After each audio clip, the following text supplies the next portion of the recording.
ভাত থেকে হারিয়ে যাচ্ছে আমিষ, জিঙ্ক, আয়রন সহ ৮৫% পুষ্টি উপাদান। ধান গবেষণা ইনস্টিটিউটের এমন তথ্যটাই মিলেছে। রাইস মিলের ছাঁটাই যন্ত্রে মোটা চালকে করা হয় চিকন, আর এই চালগুলো বিক্রি করা হচ্ছে বাজারে নার্জিশাইল বা মিনিকেট চাল নামে। ভোক্তাদের আগ্রহ এবং মিলারদের কারসাজিতে চালে থাকা যত সকল পুষ্টি উপাদান, যেমন জিঙ্ক, আমিষ, আয়রন সহ যত সকল পুষ্টি উপাদান আছে, সবগুলো হারিয়ে যাচ্ছে। ধান গবেষণা ইনস্টিটিউটের যে সকল পুষ্টি বিজ্ঞানী এবং বিজ্ঞানীরা যারা আছেন, তারা এই তথ্যই বলছেন। পুষ্টি বিজ্ঞানীরা আবারও বলছেন যে চালে থাকা, অর্থাৎ এই মোটা চালকে চিকন করা যে চিকন চাল, সেই চিকন চালে শুধু শর্করা থাকে। এতে আমাদের শরীরে জমাট বাঁধছে খারাপ কোলেস্টেরল। আমরা সাধারণত ৪ বা ৫ ধরনের চালই দেখে থাকি বা চিনে থাকি। পৃথিবীতে প্রায় ৪০,০০০ ধরনের জাতের কিন্তু চাল রয়েছে।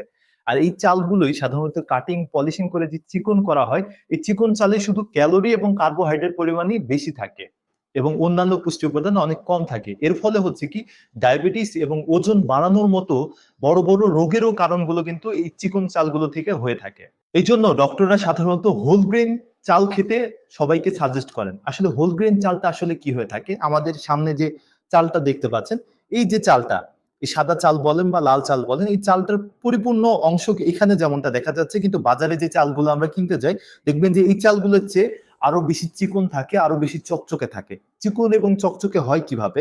ওই চালগুলো বেসিক্যালি যে আমাদের যে অটো মিল বা যে সেমি অটো মিল আছে, সেই সেমি অটো মিল গুলোতে আসলে কাটিং করে তাদের এক মেশিনের মাধ্যমে। উপরের একটি পার্ট থাকে, কয়েকটি লেয়ারের ভিতরে উপরে যেটা থাকে রাইস ব্র্যান অংশ, সেই রাইস ব্র্যান অংশটাকে তারা ছেটে ফেলে। এবং এতে কি হয়, যে চালের উপরের যে পার্টটা থাকে, যেটা হচ্ছে রাইস ব্র্যান্ডের পার্ট, ফাইবারের সকল পুষ্টি উপাদান এখান থেকে কিন্তু সবগুলো হারিয়ে যাচ্ছে। যেটাতে থাকছে শুধু কার্বোহাইড্রেট বা ক্যালোরি। এটা আসলে কি হয়, যে শুধু কার্বোহাইড্রেট বা ক্যালোরি কিন্তু আমাদের শরীর সহজে গ্রহণ করতে পারে না। এতে হয় যে আমাদের হচ্ছে বিবিধ রোগের আরো সৃষ্টি বা জন্ম দিয়ে থাকে। এই জন্য ডক্টররা আসলে বলে হোল গ্রেন চাল। হোল গ্রেন চাল সাধারণত আমরা বাঙালিরা চিনে থাকবো, যদি একটু অতীতে ঘুরে দেখি, যে ছোটবেলায় আমরা দেখেছি যে সারা রাত ধানগুলোকে কি করা হতো, যে ভিজিয়ে রাখা হতো, ভোরবেলায় সেটাকে কি হতো, সিদ্ধ দেওয়া হতো।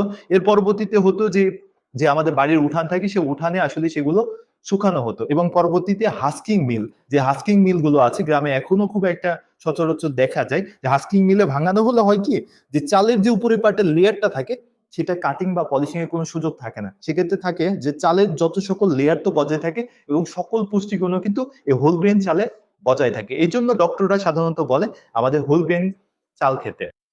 হোল গ্রেন চালে প্রচুর মাত্রায় ফাইবার বা আঁশ থাকে। আর প্রচুর মাত্রায় ফাইবার বা আঁশ থাকলে সেটা হয় যে আমাদের অন্ত্রে যে খাবারটা হজম, সেটা অনেক ধীরে ধীরে হয় এবং পাকস্থলীতে খাবারটা বেশিক্ষণ থাকে। এতে কি হয়, যে আমাদের সহজে ক্ষুধা লাগে না।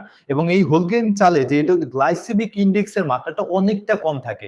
এতে কি হয়, যে আমাদের ওজন বা ডায়াবেটিস রোগীদের এটা পরামর্শ দিয়ে থাকে। হোল গ্রেন চালে গ্লাইসেমিক ইনডেক্স এর মাত্রা কম থাকার কারণে রক্তে সুগারের মাত্রাও কমে যায়।